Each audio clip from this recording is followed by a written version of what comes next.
morning, friends. It is 9:30 Central Time.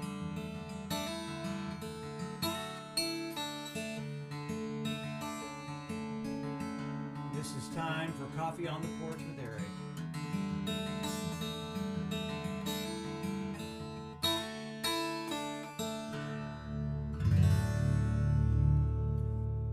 How you doing? Doing all right? It's Coffee on the Porch, friends. We are here for the second week in a row on YouTube, a new place, a new thing for us to try to live stream on YouTube rather than over on Facebook Live. We'll see how this goes. I think it's going well. That'll all depend on whether folks show up. And right now, I don't see one single human being, so that's depressing. Well, welcome, friends. Glad you are with us. I hope and trust that you are going to be joining us soon, that everybody will be joining us soon.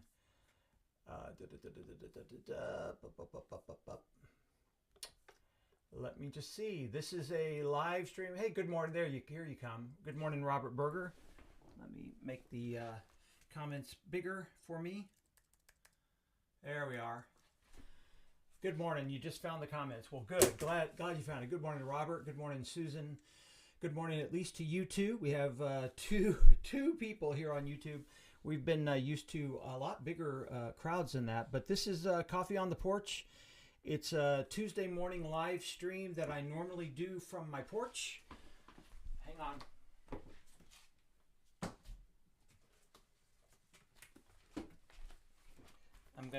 I'm doing something behind the scenes that you can't see. Just super technical, important production value stuff. It's Coffee on the Porch. This is a live stream I normally do from my porch, from the front porch. However, it is 55 degrees out there this morning after some very, very cool weather overnight and more storms overnight. We had even more storms than we'd had before. We've had a lot of storms lately here in Dallas, which is good because we're in a drought. So this is Coffee on the Porch. This is our second week here on Facebook Live, trying to see, I've just gotten, I don't need to go over that again, but really have been frustrated with Facebook Live, and so here we are on YouTube, and we're going to try to build the audience here. It's a bit of a challenge to just cut off everything at YouTube, but I do hope you will share this. Let me then remind you of everything here at the very beginning. This is Coffee on the Porch, a weekly live stream of music and conversation about current events and spirituality and all sorts of other things. If you'd like to be reminded about this, if you always say, I mean to be there and then I just forget, well, feel free to text COTP to 214-241-1814, 214-241-1814. You'll get a one text reminder each week about this event. And then I think all of you have done this, but really would hope you will subscribe to this YouTube channel right here. If you see that red subscribe button, please click that real quick. And certainly hope that many of you will tell your friends. Please tell your friends. Share the URL there to the YouTube page so that people can hopefully find us and come on in and be a part of all this. So, all right, let's get going. Let me say good morning to some people. Good morning, Robert and Susan, as I've said before. Good morning to Rick. Good morning, Sally Hoover. At least three, I think 5 or 6 now. Robert Berger says he's emailed friends the connection. That'd be awesome. It'd really help if you would still post it to your Facebook page. That would be a helpful thing to do. Your profile, Facebook profile, if you would all do that. Good morning, Larry and Sherry in Colorado. Nancy Bryant is now up there in Colorado with you. You guys need to connect. You guys need to meet each other up there, since you're all now former Dallas, Colorado people. You got some badly needed rain in Colorado? Well, we got some here too, by the way. We've had a couple of big rains in the last week. Did I say Facebook Live? Sorry. Yeah, we are here on YouTube. I'm asking you to post it to your Facebook, is what I'm asking, if I said that incorrectly. Please share the link to your Facebook so that people will follow us over here to your Facebook profile. That would really help if you would. Share the link, this link right here, the link to the YouTube page. It's basically /C/Eric Folkerth. Rick says, my soul is good because Friday is my 31st birthday. Well, congratulations, Rick. You know how we start this off, everybody. We start this off with that question. How is your soul? We do a little soul searching. How you doing? How you hanging in there? There's a lot going on. Somebody has already mentioned the alleged Supreme Court SCOTUS leak, which I'm assuming you guys might have a few feelings about.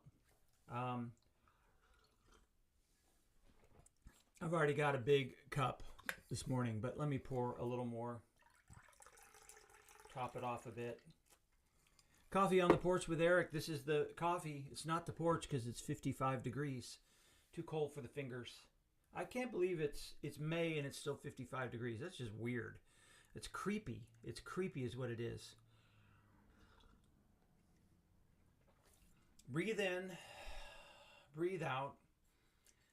Leave behind, well, I don't know. You don't have to leave your anxieties behind. You can certainly share about the things you find anxious and disturbing here in this world as we seek to be together. How's your soul? How you doing this morning?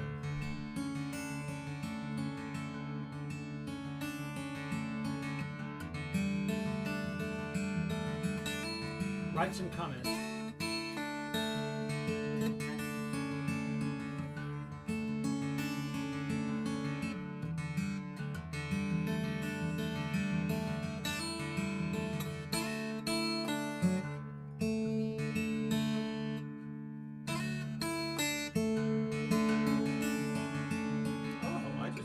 Play that better.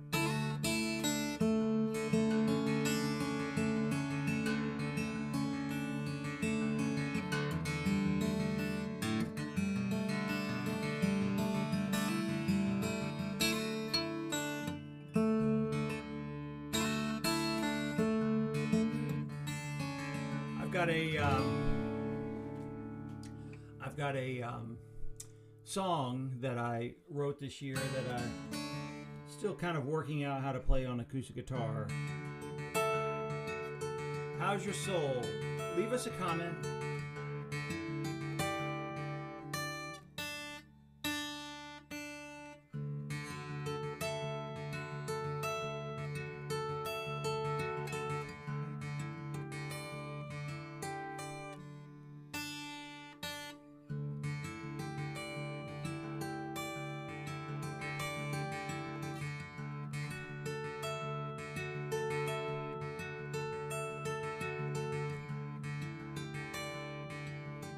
How's your soul? Give us some comments. Tell us what you're thinking. We got United Methodist Church news. No, I actually like that comment, Robert. I hope you put that back.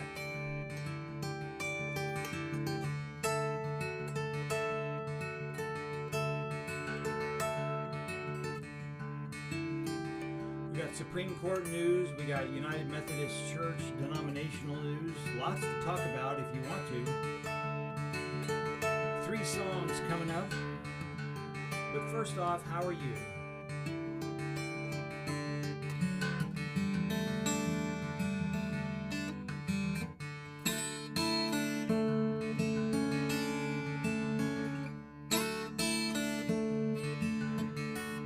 I don't know why I didn't figure that before.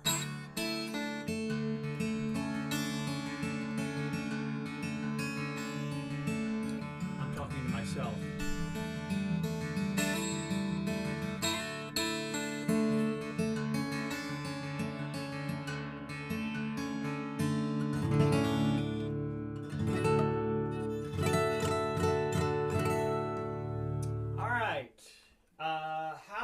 your soul? We got big news in the country. Is there a way? Is there not a way to like individual comments? I don't know, you guys. I don't know. I would assume there must be here on Facebook a way to like a comment. Yeah, I think. I don't know. You guys, somebody who knows on YouTube. On YouTube, I did it. I did it again. Old habits die hard, or new habits are hard to do. Let me see. Manage moderators, participants. I don't know. There must be something I can do, but I don't know what it is. Or maybe there's something somewhere. Anybody that knows more. All right, let me read what you guys are saying here to start us off. Here on the 3rd of May, 2022. Nancy says SCOTUS link, and then she doesn't want to say it out loud. I know, I get it. I already read Rick's comment. Rick said Robert said, I would not like to be born where my parents were not given the option of abortion. I had a girlfriend whose parents blamed her for being born. She was messed up. Robert, I too have known people who felt that way, and it's a horrible situation. That's, of course, one of the super horrific downsides to forcing us to live in a world where abortion might be illegal. So much craziness happening, Susan says. Trying to stay positive. Robert points out we are vegetarians. What if we force the rest of the country to stop eating meat? Yeah, it's such a complex thing, isn't it? Nancy is concerned for Bo, who is very sick, terribly worried. Oh, I'm so sorry. Made the trip up there and now is not doing well. I'm very sorry to hear that, man. Well, there is a lot going on. I need to be somewhat careful. I'm trying to figure out where I'm supposed to be to not hit that graphic. I guess I'm supposed to be over here.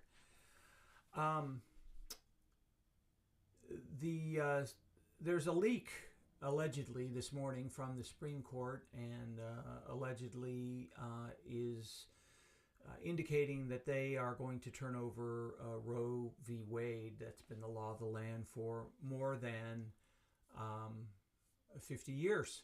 It's kind of a shocking moment, and I'm going to look up something to post for you here about abortion, which I know I have posted before. Look, the one thing I want to say very carefully is we don't actually know what the case is. I don't know. The other thing is, meaning what the situation is. Sometimes there are draft opinions that come out about things that don't end up being the actual opinion that the Supreme Court issues, but sometimes they do. So I don't know. There's a lot happening right now. As Nancy Bryant says this, and everybody understands this, I hope, that overturning Roe will not eliminate abortion. It will just drive them back underground where it's performed for millennia. Yeah, that's absolutely right. So the other way that I need to be careful about this is, you all know of my wife's position on the Court of Appeals, and so I think we're going to have some abortion law cases that are very likely going to come here in Texas, and so I don't want to say too much. I can say factually what I believe. I've been a pastor, United Methodist pastor, who has supported abortion rights for women for 30 years. 30 years now. I just posted a link to something that I wrote many years ago. It's hard to believe, almost a decade ago now. We were having further conversations about safe and legal abortion in America. And so I I don't want to say too much because I don't want to harm the situation. I will say that if it sounds like they are wanting to send things back to each of the individual states, and it sounds like what they may say is something like there is no real right to privacy in the Constitution. And if they do that, a whole lot of the things we cherish as individual rights could be in jeopardy, including same-sex marriage, which is built on that exact same foundation. So it's very concerning, very troubling. It's very painful for me as a Christian and as a pastor to understand that when we get to issues like this, and then frankly when we see what's going on in the United Methodist Church, that so much of this is driven by religious conservatives and evangelicals, that their views are so much a part of what's being talked about here in the public sphere. And it's really troubling to me and embarrassing, frankly, that is how Christianity gets identified. And yeah, so it's a tough moment, a tough morning. I don't know what else to say, except I'm certainly a huge supporter of women and a huge supporter of the right to choose. And the reason is that every human being, every woman, and every woman's situation is different. You know, I remember, you remember Dan Quayle? Dan Quayle was our vice president under George H.W. Bush. He was vice president for 4 years. He was, at the time, considered a representative of this more conservative religious movement. I think it'd be kind of fascinating to talk to Dan Quayle today, see what he thinks about all this, to be honest. Be curious to know where his mind went over the last 30 years. It's not the point, though. The point is that there was some conversation about abortion back during the Bush-Quayle time.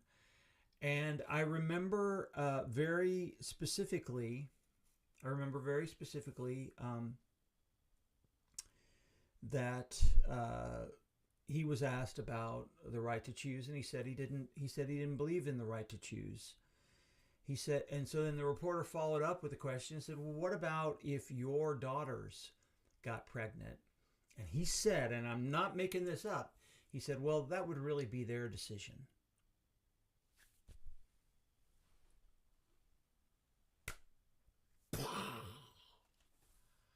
Friends, that's the whole point of being pro-choice, is not to say you are pro-abortion, but it is pro-freedom for a woman to make that choice.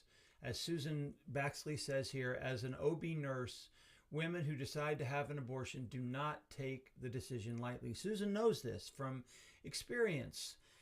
One of the really insidious parts of this conversation is the assumption, I think probably the assumption of everybody in this debate, that there are not, that whatever we do, it's just lovely.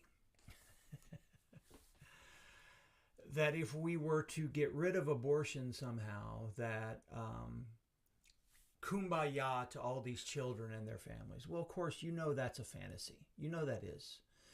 But it's also a fantasy to imagine that any woman who chooses abortion doesn't also live with their decision for the rest of their life.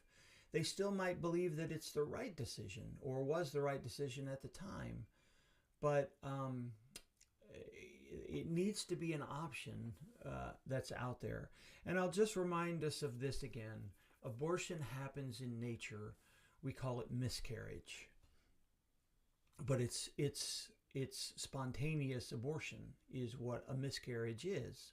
It happens in nature. It's very painful. And a part of why this is so hard for us to talk about is that we don't look coldly at that reality and say that God must have created miscarriage as a part of how the universe works. So that happens in all species of animals, including the human animal. So if you are to say that abortion is always murder, then you're still saying God is a murderer if you are pro life.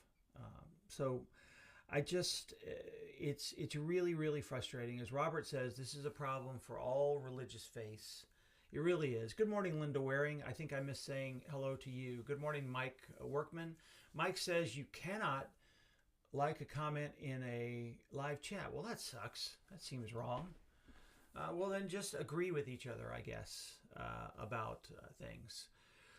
So, yeah, it's a really, really troubling moment, friends, isn't it? For all of us, for our world in this situation.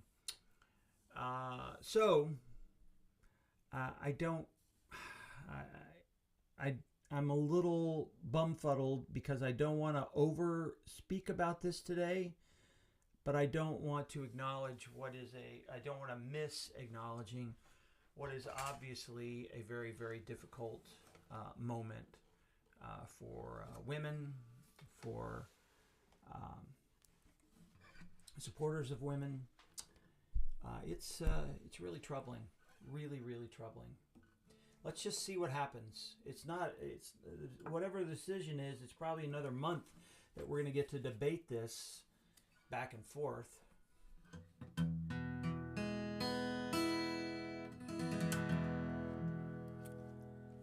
So, where did that other thing go? So I did 3 songs today.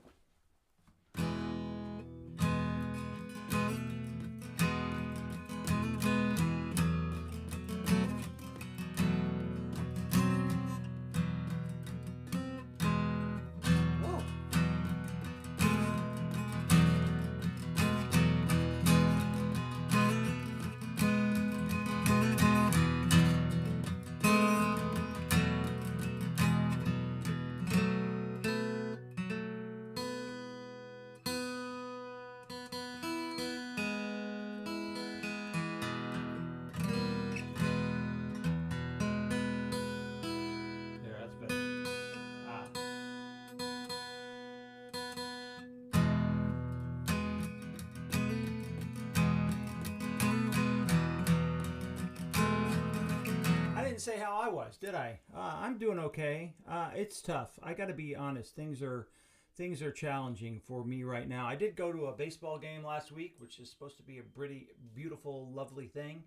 I'm going to call this place the Blimp Hangar. That's what it looks like to me. It doesn't look like a ballpark. Look at that. That's a blimp hangar. That's what that is.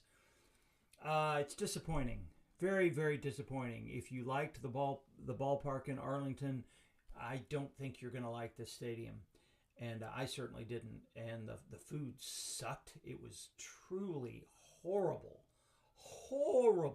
food at the ballpark. So I don't know what they think they're doing in terms of this new place, but it's a mess. A lot has been going on, Linda says. Oh, your daughter's dad died last month and the burial was yesterday. I don't know. Did you go? Or I'm really sorry to hear that. It's a lot happening. It really is. Well, a lot happening with me still and my mother. She is declining rapidly still. My sisters have been here quite a lot the last month. Oh, do you hear Daisy? There must be a siren outside. Can you hear that? I don't know if you can hear that. Oh, that's quite a wail, isn't it? So mournful.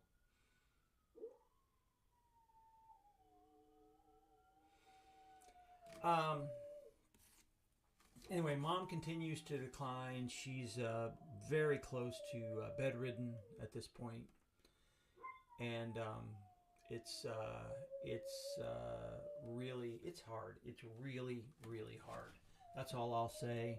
And it's been very hard. I feel like I'm not concentrating on work at all.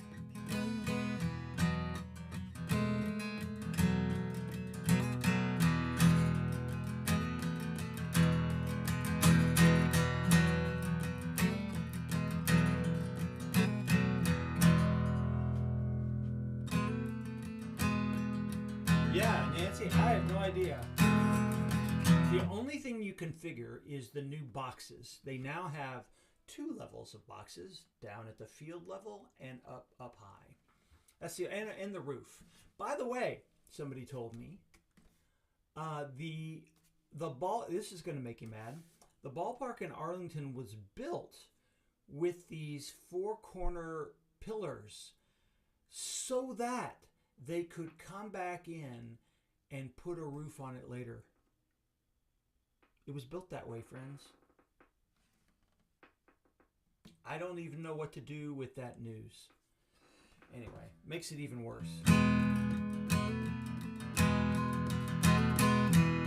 At the end of this month, so I'm not in a great place right now. I'm just being completely honest with it, and I feel very disconnected from a lot of things, and that's just where it is for me. It's not a great moment with my mother. Thank you. So she's very close to bedridden. She's using oxygen now. I think we're days away from her probably being bedridden.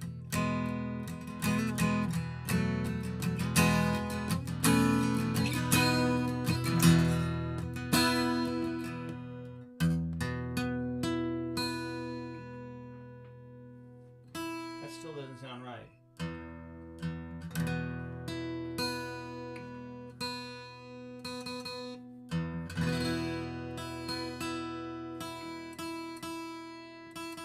That's it.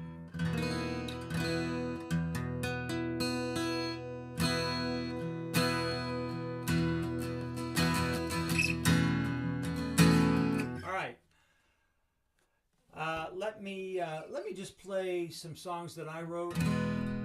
At the end of this month will be the Kerrville Folk Festival, and this is the other piece that's going on with me. You know, we've been in this pandemic where we haven't been able to plan. We haven't been able to look forward and make plans. Every plan we've made has been, you know this, has been messed up, changed around multiple times, and it's getting super frustrating. So we now find that a lot of things are opening up. However, in my own life, I still have that feeling because of this stuff going on with my mom. I suddenly again have this feeling of not being able to plan, not being able to say, yeah, in a month from now we're going to do this. It's the same thing as the pandemic. And really, if you think about it, then that means we were all going through a crisis for about 2 years. The way you go through a crisis time when somebody in your family's dying and you can't really plan. You make a plan and then you have to adjust the plan. At work, the sound is down. Well, I get that. Hey, James, how you doing? Nice to see you. So I feel that same sense of disconnectedness, of not being able to plan. So all that is to say, I would really hope to go to the festival this year for the first time in multiple years. I didn't get to go the year before we shut down, and so now it's been multiple years since I've been able to be there. So I am. Thank you, Susan. I appreciate that. It's hard. I want to honor the fact that everybody else is ready to open up. Like, I know that's what we need, and we need more stuff happening. But I've just got this thing in my head where I'm unable to plan, and it's I know it's connected to what's happening with Mom for sure. I just don't know how to navigate it. It's just like being in the pandemic. So the next month, then I want to do some of my songs just selfishly. I'm going to play all through this month just Eric songs, and they may not have to do with anything related to anything other than I need to practice my own stuff. in the event that I might get to go to Kerrville, which I might not be able to because of my mom.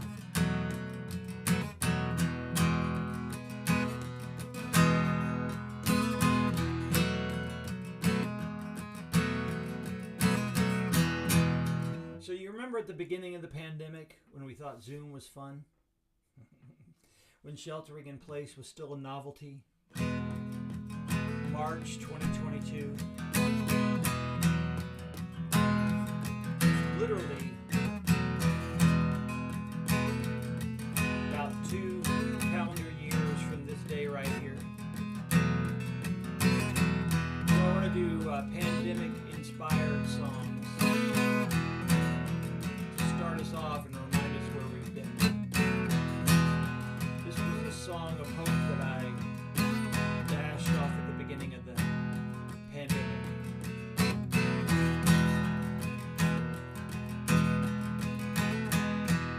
When it was still hard to imagine being sheltered in place.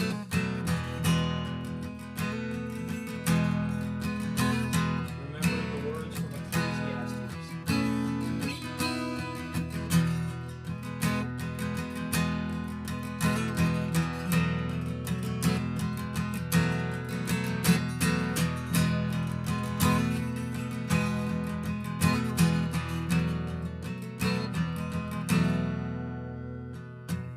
Sheltered in our homes, the dread outside our doors. We move through this alone, and we wonder what it's for.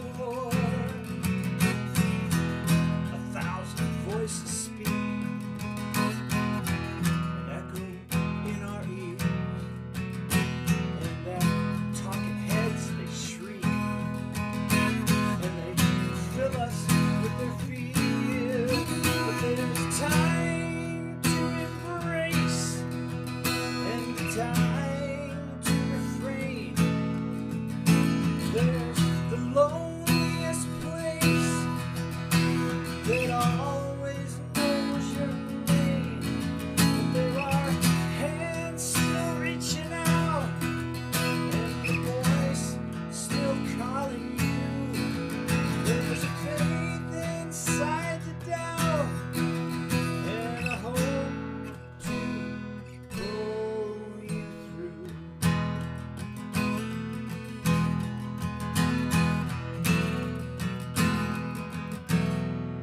So we're Zooming with our friends.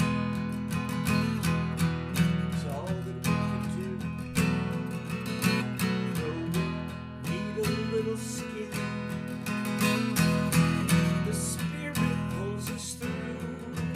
They're waving at their face, just wondering where and when we could fall in their embrace. We'll just hold out till then, 'cause there's time to embrace and time to refrain. There's the loneliest place that always knows your name. There are hands still reaching out and the voice still calling you. There's a faith inside the doubt and the hope to pull you.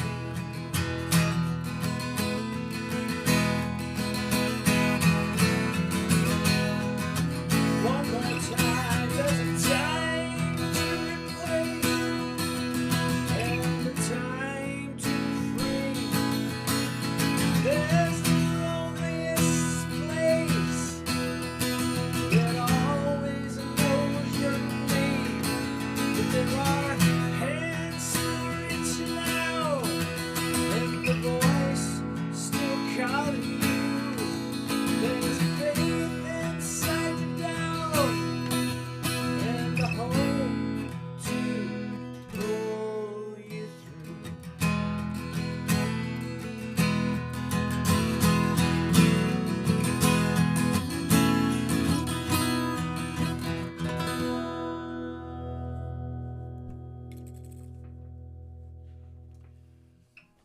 A time to refrain. Time to refrain. That's a song I wrote at the very beginning of this pandemic. I probably wrote that song just about 2 years ago this week, very likely. Probably late March or early April of 2020. There's a time to embrace. There's a time to refrain. This is taken straight from Ecclesiastes. There's a time to be born. There's a time to die. There's a time to kill. There's a time to heal. There's a time to love. There's a time to hate. There's a time to embrace and a time to refrain from embracing. And those of us who took the pandemic seriously understood that. And we understood that this was simply where we were as a society, simply where we were as human beings, and that the best way to get through the pandemic was to socially distance, to wear masks, to get your frickin' vaccine. Unbelievable. You know, there's so much misinformation out there, and so much of it does come from the religious right. I absolutely have to admit that. That so much of the misinformation about the vaccine came from churches, evangelical churches. Not all. There's some weird progressive, the Robert Kennedy thing. Good Lord, that guy, Robert Kennedy Jr. What happened to you, buddy? Man. But there's a similar kind of dynamic at play with abortion rights, to pull it back to the news. To what's happening in the United Methodist Church, to talk about the conservative denomination that's starting. And the through line of all that are these conspiratorial fears. The idea that we're murdering babies. That's not what abortion is, because a fetus is not a baby. It's just not. It's a potential baby. But it's not a baby. I'm a potential Nobel Prize winner. I may not be a Nobel Prize winner, but I could potentially be one. I'm a potential president of the United States. So are all of you. It's not likely to happen. The assumption behind pro-life folks, anti-abortion folks, anti-choice folks, is this assumption that there is one through line for your life that is established from the very beginning. It's very, very Calvinist in its understanding of our lives. That there's one through line that begins at the very beginning and moves all the way through. And as Susan says, yes, it's all fear. It's the same deal with what we see with trans and LGBTQ rights right now. The fear-mongering that is once again going on. I have not been able to talk anybody down in the last few years who say we're in a bad place as a nation. We are in a bad place as a nation. We really are. And it is all fear-based, 100%.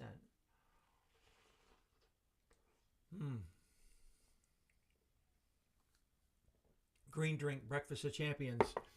This drink, by the way, this week has 2 new ingredients.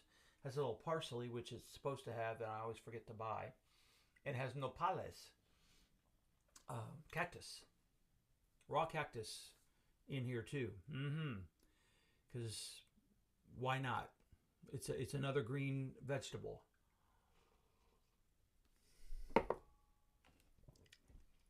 So we are in a bad place, my friends. We are in a bad place as a nation, as a country, and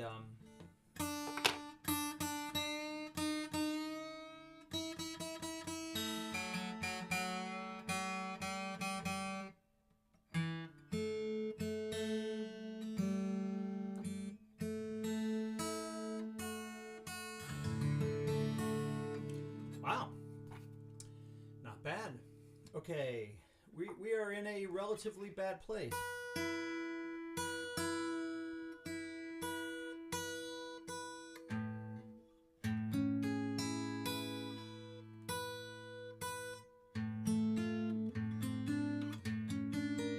Ooh, where did that go?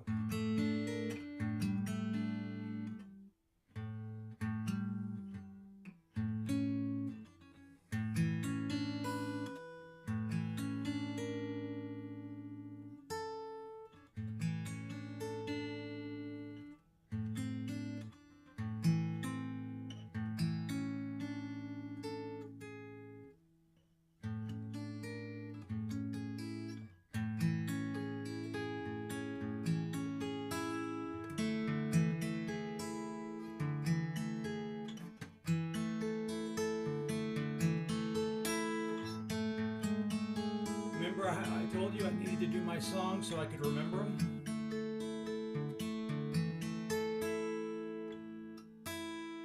And I practiced this.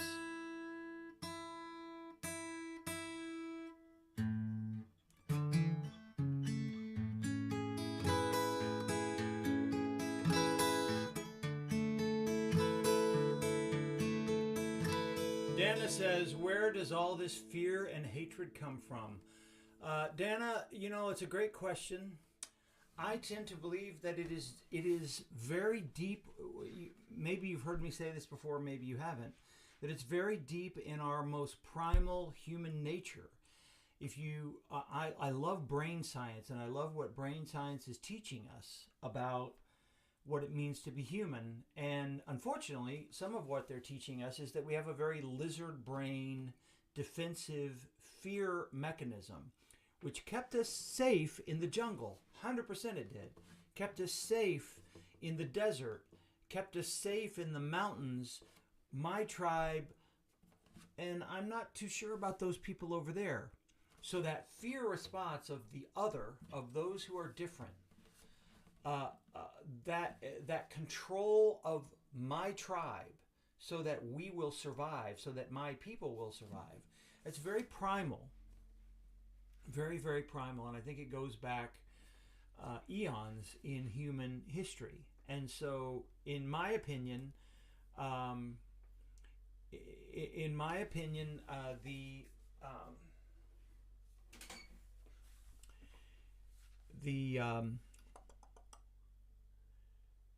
just saw some of your questions and I'm already thinking ahead. So I think a lot of that fear and hatred comes from that. Catherine's asking a very challenging question. In my opinion, when does a fetus become a human? It is always human tissue, if I can speak as carefully as I can. I don't believe there is clearly viability, which is clearly getting less and less as we come up with more medical technology. I don't think viability. I'm not a lawyer or a doctor, so it's very dangerous territory for me. It's definitely not conception. It's definitely not at the point what is now talked about in terms of a fetal heartbeat, which isn't a heartbeat. If you learn about that, a lot of the claim that there is a heartbeat that you can hear is not actually, in fact, the beating of an actual human heart. It's just not. So it's not. I know it's not. I can't, I'm gonna be as vague about this as I can. Yes, in my opinion, as a minister. Thank you. Thank you for saying that.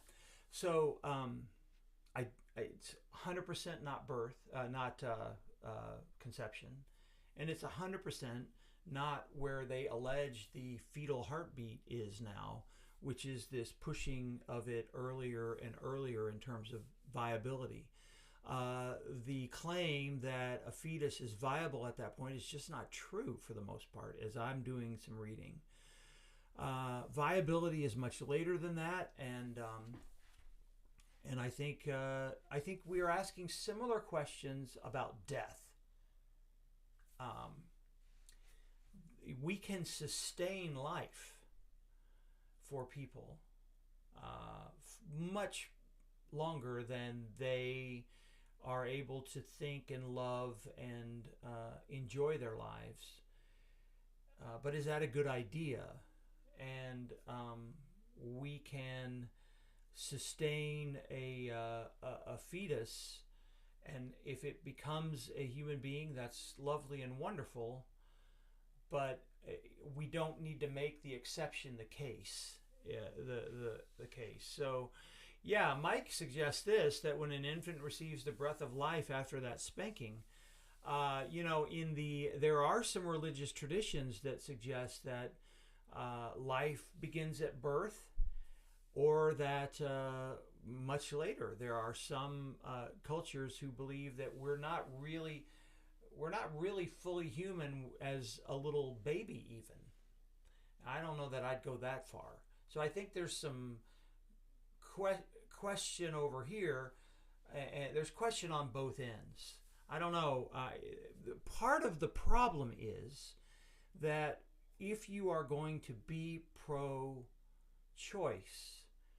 you're going to have to be willing to deal with that ambiguity in a way that we are not good at dealing with ambiguity. We want black and white. We want yes or no, legal or illegal, murder or not. It's not murder. It's not murder. It's just not. And anybody who sees this online and then wants to send me a lot of bloody fetus pictures, I've seen them. I get it. I get the point you're trying to make. But it's a part of the problem. The core crux problem is that the pro-choice understanding is always going to assume some complexity here, and on the other side, we're always going to have people who say, nope, it's this way. It's at 20 weeks is viability. It's at 12 weeks. It's at conception. I mean,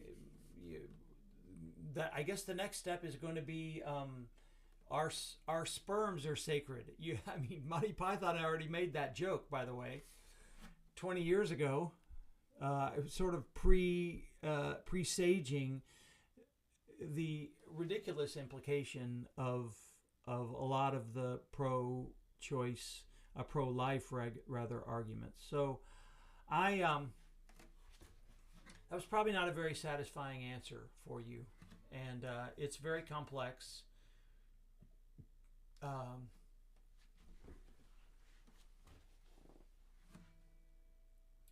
All right, let me jump out with a couple other songs here. This is a song I really like.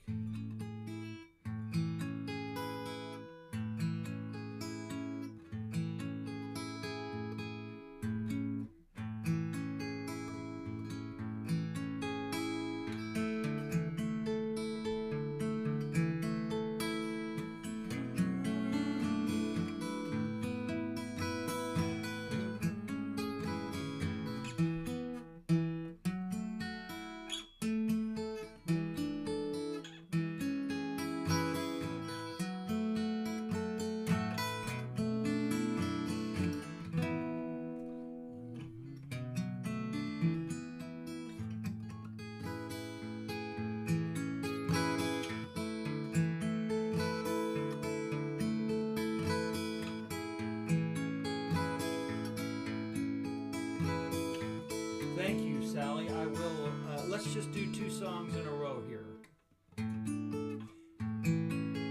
I actually didn't write this song because of the pandemic, but I think I could have. I think it's actually kind of like a pandemic song. I gotta get some more coffee. Oh, my Lord.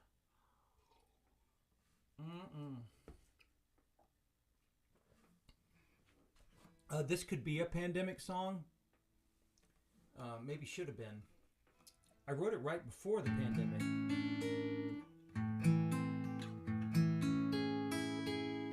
A lot of people live with survivor's guilt or imposter syndrome. This is very common in women. They're not the only ones.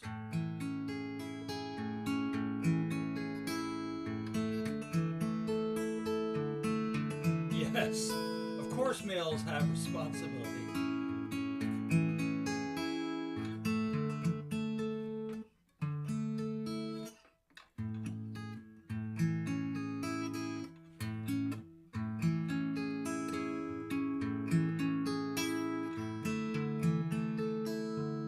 So the longer you live, the more you deal with survivor's guilt. And after 2 years of pandemic and hundreds of thousands who died,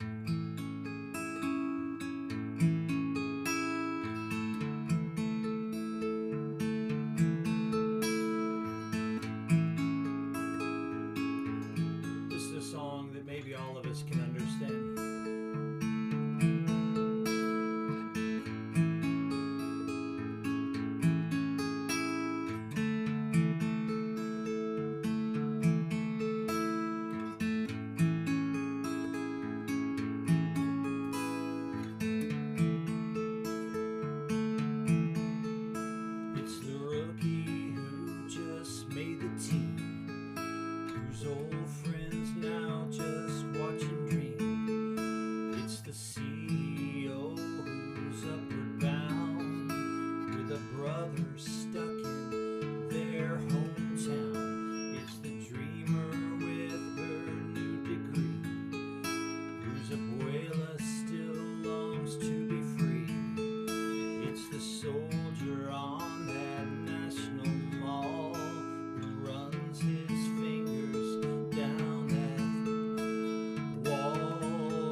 guilt that we survive.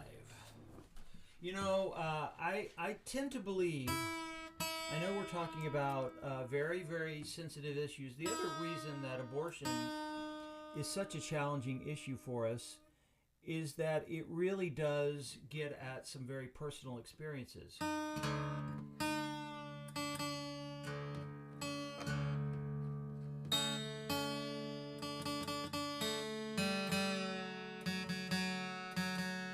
And I will say,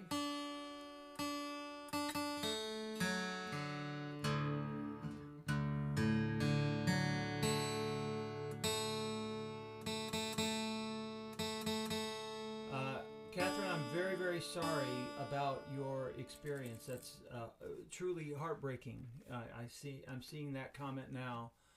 I think I completely understand that, and I completely understand that experience and how difficult that must have been. I think the reality I have seen, and this is just me speaking as a male, I have spoken to many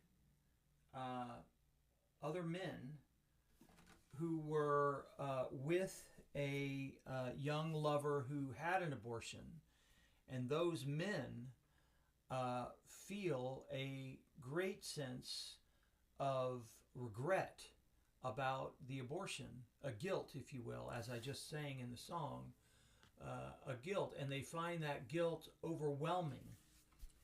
And I honestly believe that this is a big portion of where some of the, particularly the pro-life views of some men come from, is their own feeling of shame and guilt for having been a part of an abortion when they were younger, and the only way they know how to deal with that is to be against abortion when they are older. Now, that's not everybody's experience, but I am saying that it is very interesting that I've had several friends over the years who have admitted that is where their several men who were friends that's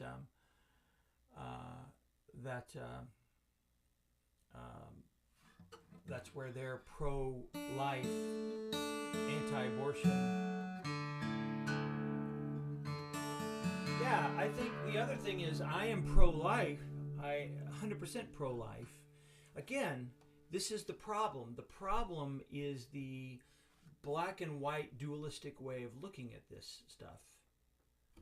And they're very good at making extremely emotional arguments about why it should be illegal.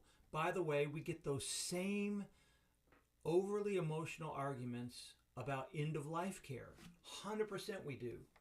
The same, you can't kill grandma with your death panels.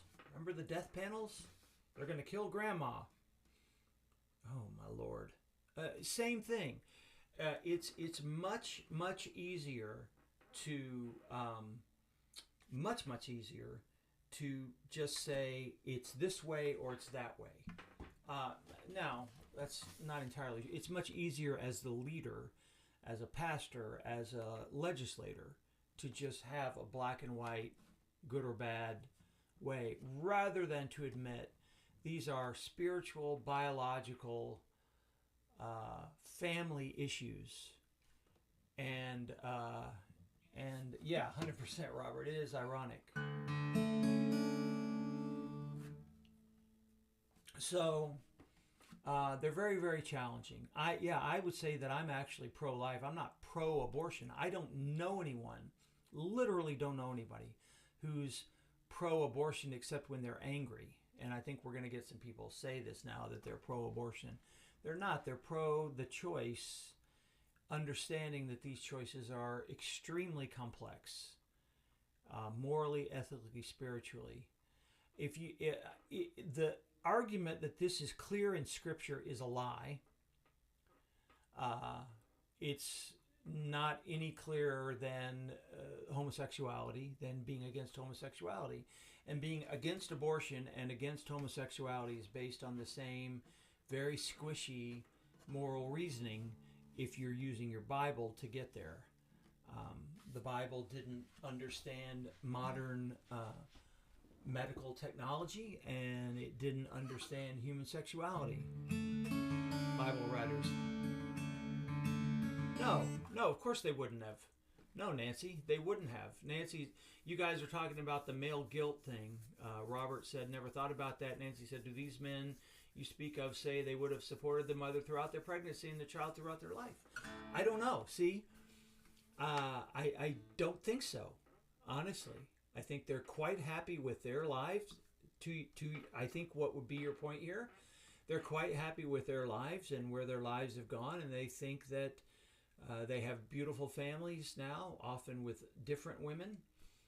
And yes, to your point, that no, I don't think they would go back and do it any differently. Now, maybe some of them would say that. I don't know. Regret and guilt is a huge thing, and it can make us do some really, really terrible things.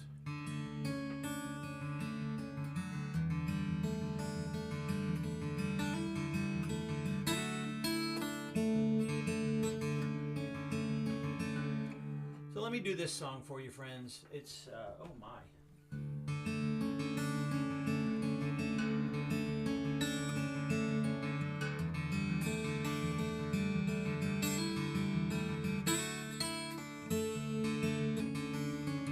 Song over a year ago, but I think it applies to this year still.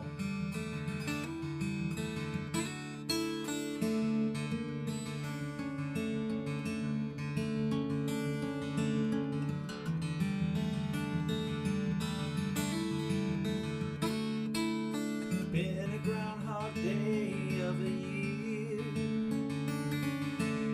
equal parts of sadness and of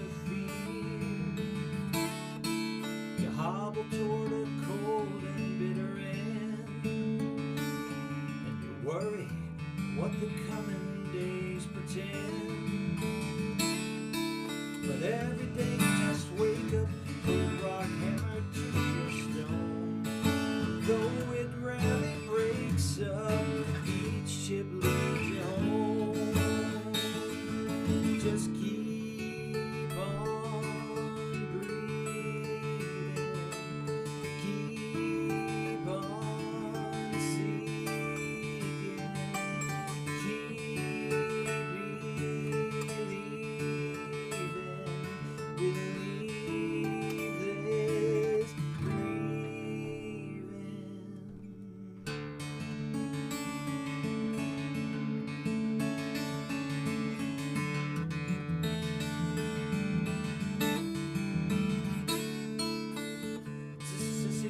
Time for everyone, and we wonder when the waiting will be done. When you find a mountain blocks your way,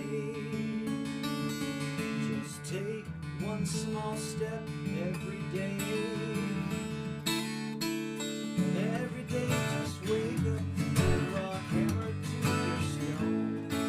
Though it rarely breaks up,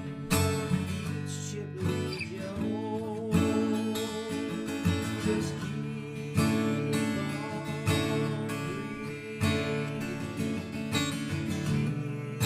keep on seeing.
Rock Hammer to the Stone, the third song from me for the morning.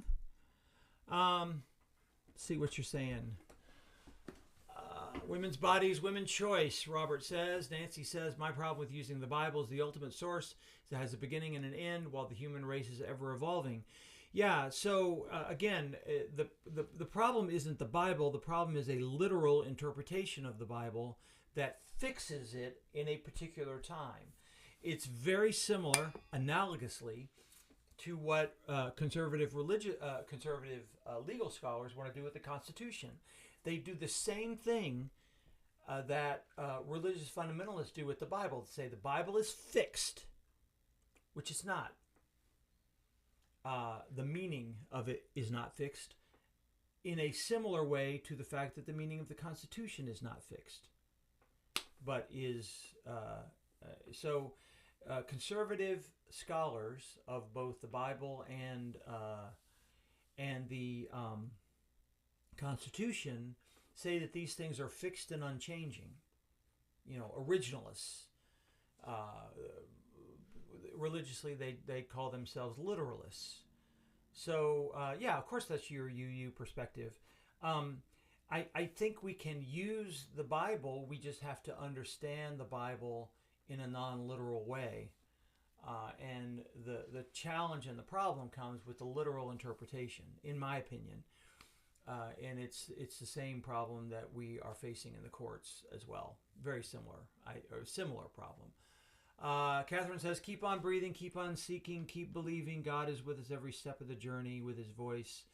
Loud or as quiet as a whisper. Hugs. I'm glad you have your hammer to the stone. Very glad you do. So here's where we've been this morning, friends. It's been a morning. 3 songs from me. Those 3 right there are Time to Refrain, The Guilt That We Survive, Rock Hammer to the Stone. These are all, by the way, nicely recorded and ready to be released as a record at some point, which was one of the other things that was supposed to happen by now. So anyway, look, glad you were here on Facebook Live this morning. We're going to have to build the audience and getting people to find us here. Facebook is not going to make that easy for us. Certainly, they have no interest in helping, nor should we expect that they do. So I know that's correct, Robert. That's what I'm looking at. Well, this is the problem. This is going to be the challenge with YouTube. Was we got to find a way to get the subscriber base up significantly. And it's already gone up 100% over last week at this time. So I'll keep working on that. That's kind of my job, but would love for y'all's help with that. Okay, friends, until next time, we'll be back here. Oops, nope, that's not true. That's not true. It's this one. We will be back here next week for Coffee on the Porch. Until that time, friends, God bless you and keep you all.